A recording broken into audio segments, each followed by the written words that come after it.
Olá pessoal, tudo bem? Sejam bem-vindos a mais um episódio do No Ponto para um Ponto. No vídeo de hoje a gente segue olhando para o TPS de História do Brasil do ano de 2024. Nessa oportunidade a gente vai usar como ponto de partida para a nossa intervenção, para a nossa aula de hoje, o item de número 2 da questão de número 41, TPS daquele ano. Vamos embora!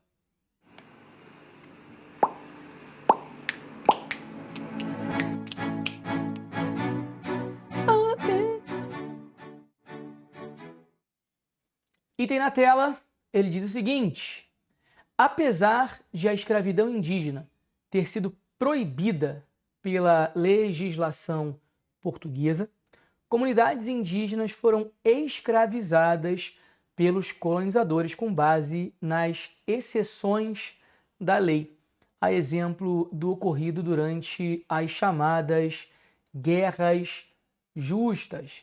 Essas exceções observadas na lei ficavam mais evidentes ali ao longo do século XVI e também do século XVII, portanto, no período inicial da colonização portuguesa da América. Aos poucos, houve uma legislação em relação à escravidão indígena cada vez mais completa, cada vez mais complexa.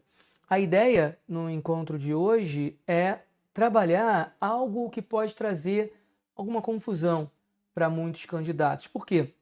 Lá no meu curso de História do Brasil, quando ministrando um curso regular de preparação para o CACD, eu costumo olhar para esse relacionamento do colono com o indígena, mas o olhar para esse tema ele vai se dar em vários momentos do nosso curso. Então, num primeiro momento, a gente vai falar da primeira lei de liberdade dos gentios, um marco importante na historiografia, uma lei firmada no ano de 1570, e a gente vai resgatar essa relação no pós-União Ibérica, resgatar mais uma vez essa relação à época do período pombalino. Então, muitas vezes o candidato pode ficar perdido, pode não ter uma percepção muito clara da evolução do ponto de vista cronológico desse relacionamento entre a metrópole, os colonos e os indígenas.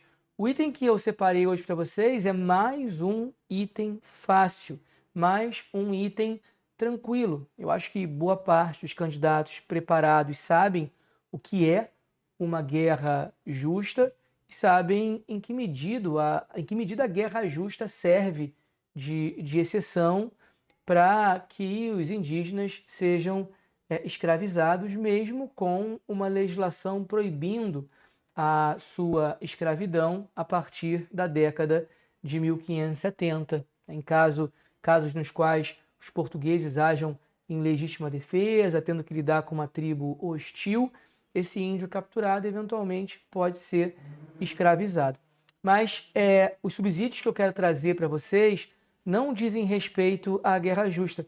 A ideia desse encontro de hoje é tentar oferecer uma visão linear desse relacionamento da metrópole, do Império Português com os indígenas, sobretudo no que diz respeito à questão da proibição da escravidão.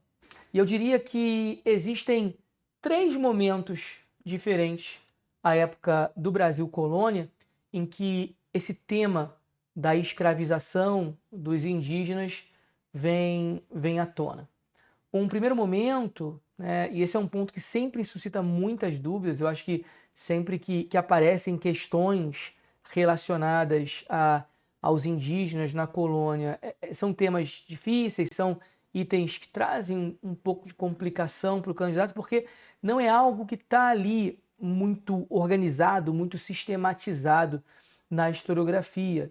É um ponto que sempre traz insegurança para os candidatos. Esse item não é tão difícil quanto outros itens que eu já tive a oportunidade de observar em outros TPS. Mas ainda assim, sempre o candidato lê ali indígena, as relações dos portugueses com os indígenas, os embates entre colonos e indígenas, ele tende a se sentir inseguro, ele tende a sentir dúvidas. Então, a minha ideia é olhar para esse relacionamento da metrópole com os indígenas no que diz respeito à questão da escravidão dos gentios. Uma primeira lei, um primeiro marco nesse sentido, é observado em 1570, que corresponde, por sua vez, a essa primeira fase da relação entre a metrópole e os povos autóctones. Esse é o momento da primeira lei de liberdade, que é publicada ali, promulgada em 1570, é um momento em que os jesuítas vão ampliando a sua influência no Brasil.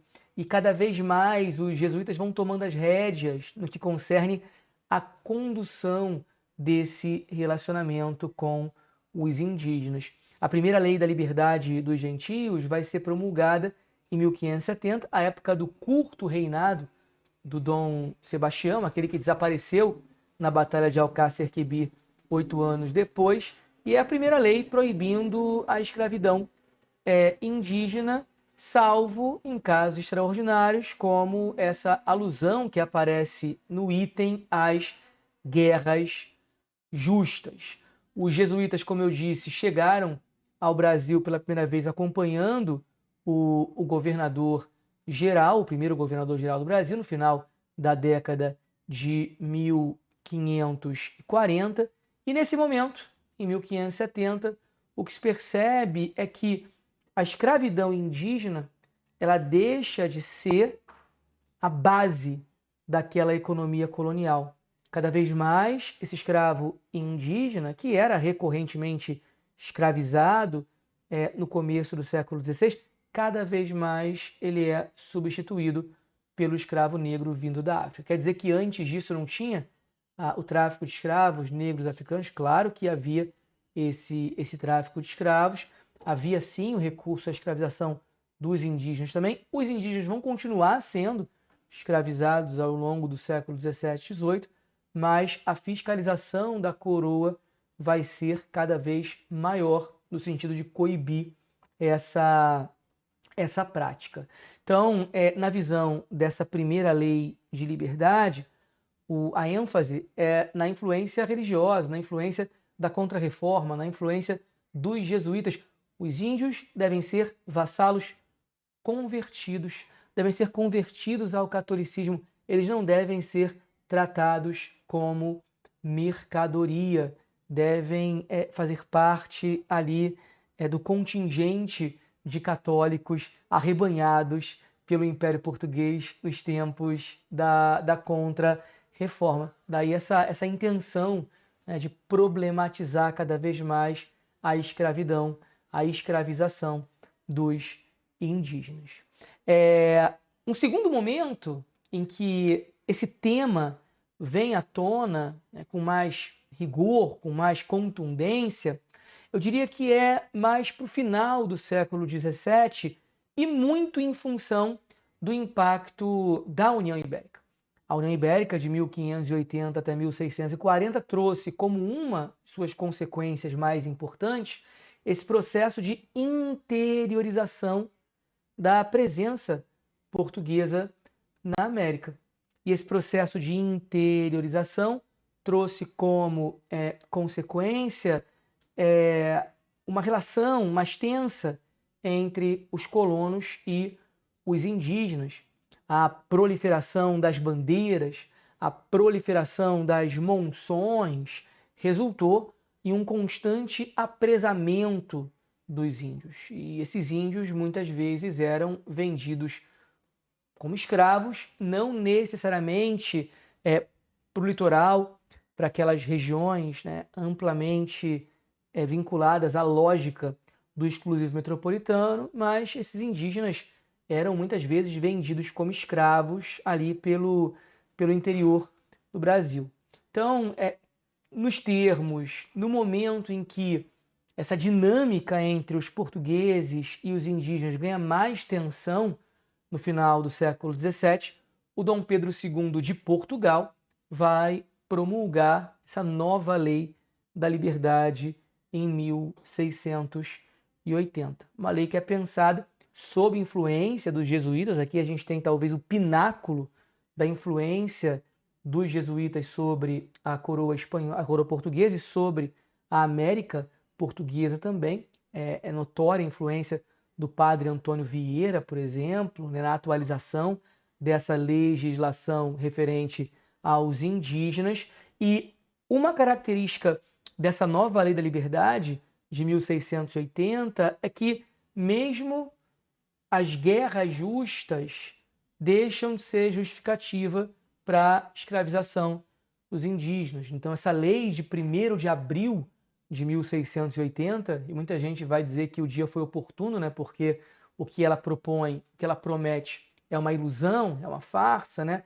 Mas essa lei de 1º de abril de 1680, ela é conhecida como a lei que oficialmente acabou com a escravidão indígena no Brasil. Né?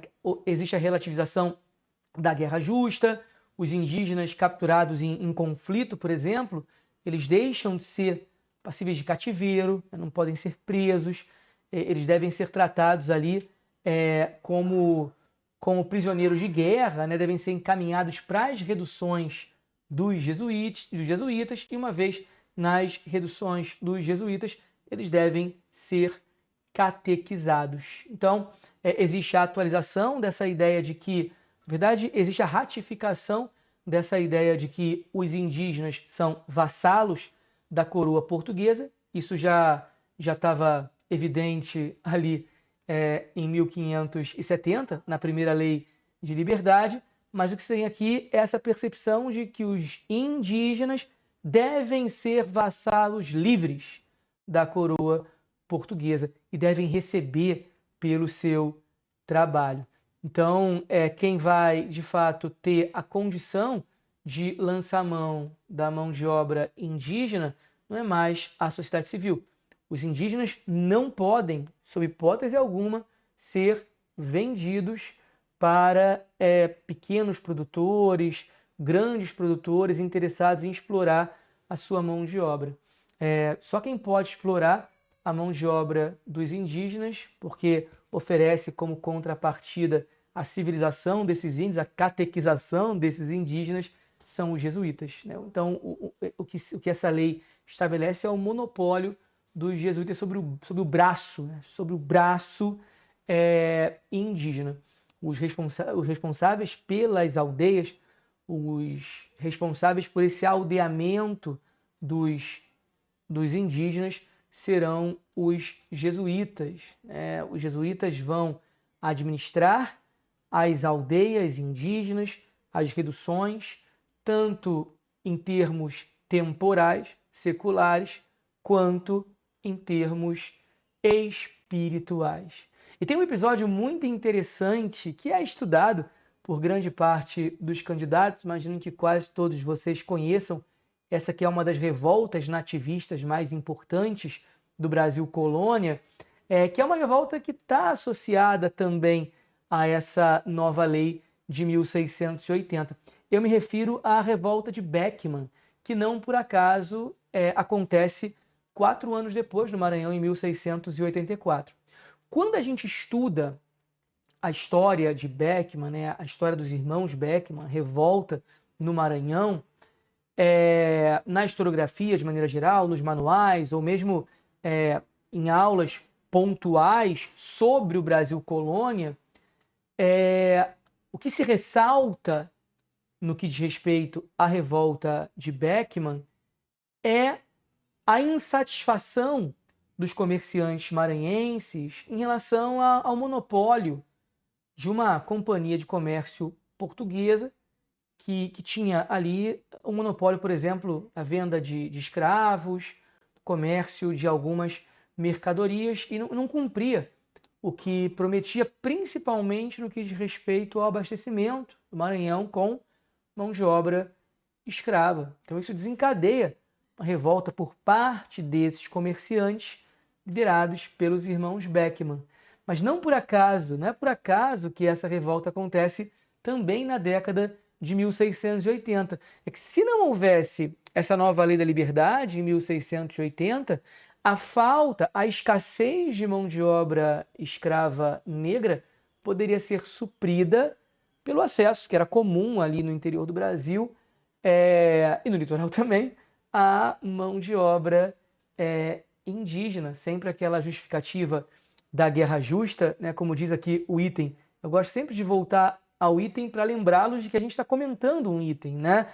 Isso aqui que a gente está falando, isso que eu estou trazendo, já caiu na prova de alguma forma e pode cair em outros TPS no futuro.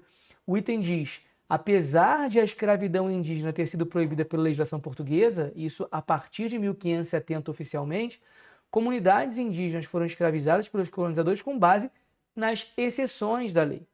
Então, mesmo com essa lei de 1570, entre 1570 e 1680, exceções permitiam ainda a continuidade da escravização dos índios.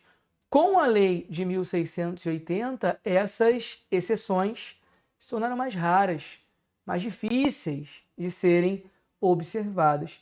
Então, os colonos do Maranhão se veem privados da mão de obra indígena e se revoltam com a metrópole, se revoltam especialmente com os jesuítas. Eles querem o retorno, a retomada da possibilidade de escravização dos índios e eles querem a expulsão dos jesuítas da América Portuguesa, os jesuítas que estavam prejudicando os seus negócios. Mas nesse período que a gente está cobrindo, de 1570 até 1680, os jesuítas ainda não são um problema para o Império Português.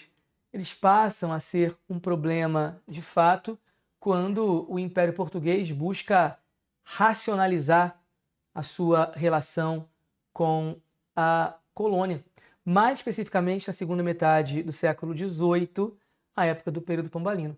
Então aqui a gente evolui para uma terceira fase no que concerne a relação entre Portugal e os indígenas, a metrópole e os indígenas. A primeira fase, 1570, a segunda fase, 1680, e o impacto da União Ibérica. A terceira fase é observada, a época do período pombalino. Mas antes de a gente entrar especificamente no impacto das reformas pombalinas, para encerrar a minha contribuição no vídeo de hoje, vale a pena mencionar uma coisa. Essa revolta nativista, a revolta de Beckman que eu mencionei, esses movimentos por parte dos homens bons que querem o retorno da possibilidade de escravizar os índios, toda essa pressão da sociedade colonial, ela trouxe um resultado prático. Por que ela trouxe um resultado prático? Porque 2 anos depois da revolta dos irmãos Beckman e 6 anos depois dessa nova lei da liberdade, de 1680, tem-se a promulgação do Regimento das Missões, de 1686.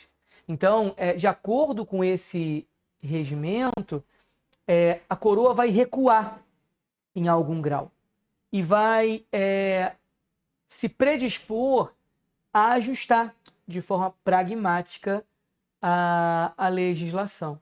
Então, a coroa portuguesa, uma vez pressionada pelos colonos, por parte dos colonos, tenta equilibrar o rigor dessa lei de 1680 e as necessidades pontuais dos moradores, principalmente daqueles moradores que viviam às margens do sistema colonial propriamente, né, pautado ali na plantation, no grande latifúndio. Colonos que não tinham condição de acessar a mão de obra negra que vinha da África, né, uma mão de obra muito, muito cara. Então, nos termos desse regimento das missões, o que se tem é, sim, a manutenção da liberdade formal dos índios. Mas olha que ponto interessante, né? Isso é muito difícil de encontrar na historiografia. Ao mesmo tempo em que existe a ratificação desse compromisso da coroa com a manutenção da liberdade formal dos índios, por outro lado, se organiza ali, a partir de 1686, do Regimento das Missões, um sistema de repartições composto por diretores religiosos ou civis, mas o protagonismo dos religiosos aí é evidente, um sistema de repartições no qual os índios, eventualmente, podem ser distribuídos para trabalhar para determinados colonos em um período de tempo específico. Então, da mesma forma que no século XIX a gente tem uma proliferação dos negros de ganho em um contexto de crise do paradigma escravista, no século XVIII, no século XVII, né, o final do século XVII, a gente tem a proliferação daquilo que a gente pode chamar, entre aspas, de indígenas de ganho, né?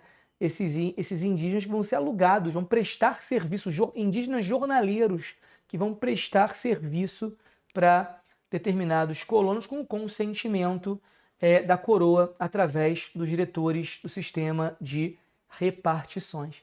Então essa relação vai ganhando em complexidade num contexto em que os jesuítas tinham muita ascendência sobre os indígenas, mas essa realidade muda lá à época do Pombal. O que não muda é a preocupação da coroa em cercear a escravização dos indígenas, impedir a escravização dos indígenas. Mas muitas nuances vão sendo acrescentadas nesses séculos de história. Quando a gente fala em reformas pombalinas, na segunda metade do século XVIII, é claro que a gente se refere ao protagonismo do Marquês de Pombal. É o Marquês de Pombal que age em relação aos índios, não com motivações humanitárias, né? Às vezes a gente projeta essa conduta do Pombal com base no nosso olhar contemporâneo, né? Pombal lutando pelos direitos humanos de forma alguma. Pombal está preocupado ali em implementar um projeto de soberania nacional que afirme os limites da América Portuguesa, defendendo os interesses metropolitanos, e um projeto de ocupação territorial. Um projeto de ocupação territorial no qual o norte, aquele deserto demográfico da América Portuguesa, é prioritário. O norte é prioridade estratégica para a geopolítica pombalina na América Portuguesa. Existe uma necessidade premente, uma necessidade real de povoar aquela região. E nesse momento, o indígena se mostra ali um vassalo útil às pretensões do Império Português. Daí a necessidade que o Pombal percebe para fazer valer os seus desígnios geopolíticos de retirar o indígena da tutela, do controle dos jesuítas. A legislação produzida à época do Pombal vai secularizar essa relação com o índio. Então, em 1755, tem-se a liberdade do indígena ali no estado do Grão-Pará e do Maranhão, uma lei de liberdade decretada em 1755, olhando especificamente para o norte, onde as reduções jesuíticas se proliferaram. E em 1758, essa liberdade ela é estendida a todo o Brasil.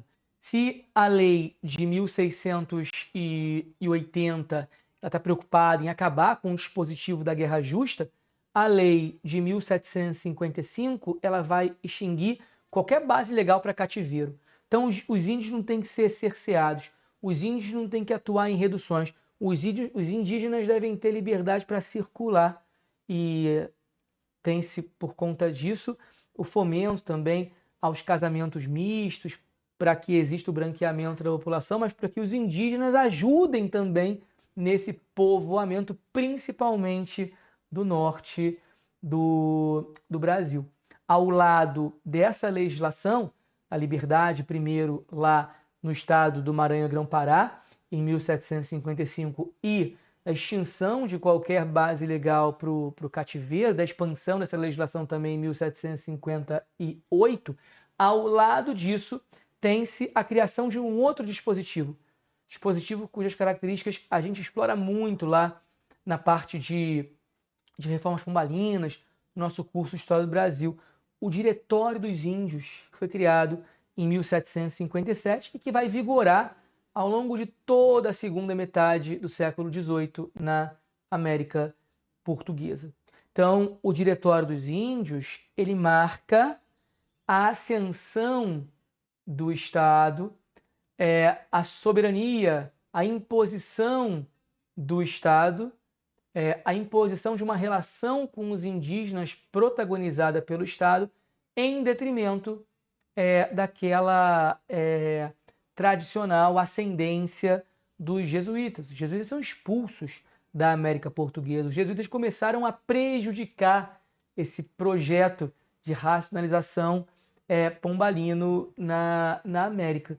O Diretório dos Índios tem o objetivo de assimilar esse indígena de maneira forçada à cultura portuguesa, e quem vai controlar as aldeias para promover esse processo de assimilação são os leigos e não mais os religiosos, leigos que atuam em nome do projeto de Estado, do projeto de império português. Inclusive, esse é um momento, segunda metade do século XVIII, em que muitas das antigas aldeias indígenas são transformadas em vilas, recebendo ali muitas vezes nomes de cidades portuguesas para reforçar essa identidade lusa, essa aculturação dos indígenas. Inclusive, o Diretório dos Índios, ele obriga os indígenas a falarem a língua portuguesa. Os índios vão adotar um sobrenome português, muitas vezes, e é aí que se tem um incentivo maior aos casamentos mistos. Enfim, muitas transformações são observadas. A ideia é assimilar os indígenas e usar o indígena como um agente importante no povoamento no interior do Brasil. Quanto mais povoado o território, mais a corte portuguesa vai poder argumentar que aquele território, com base no princípio do uti possidetis, é seu, pertence à coroa portuguesa e não pertence ao Império Espanhol. Lembrem-se que são tempos de problematização do Tratado de Madrid e são tempos em que o Brasil vem buscando, Portugal vem buscando estabelecer limites territoriais com sua vizinha na América, o Império Espanhol. As tratativas não permitem a assinatura de um tratado de demarcação de limites longevo, então Portugal vai agindo no sentido de garantir a presença cada vez maior, mais densa de portugueses no território que quer reivindicar como seu. Ok? Era esse o meu recado para vocês, pessoal. Bom, olhamos para mais um item tranquilo, mas como eu disse, o mais importante aqui do No Ponto para um Ponto é o que a gente pode construir, em que medida a gente pode contribuir para vocês a partir de um item simples e a partir dos itens difíceis também. Então estejam comigo aqui nos itens fáceis e nos itens difíceis e não deixem de curtir, não deixem de compartilhar o conteúdo do ZG, se vocês entenderem que esse projeto, se vocês entenderem que aquilo que a gente oferece aqui é pertinente para os estudos de vocês. Valeu, gente. Tudo de bom. Até a próxima.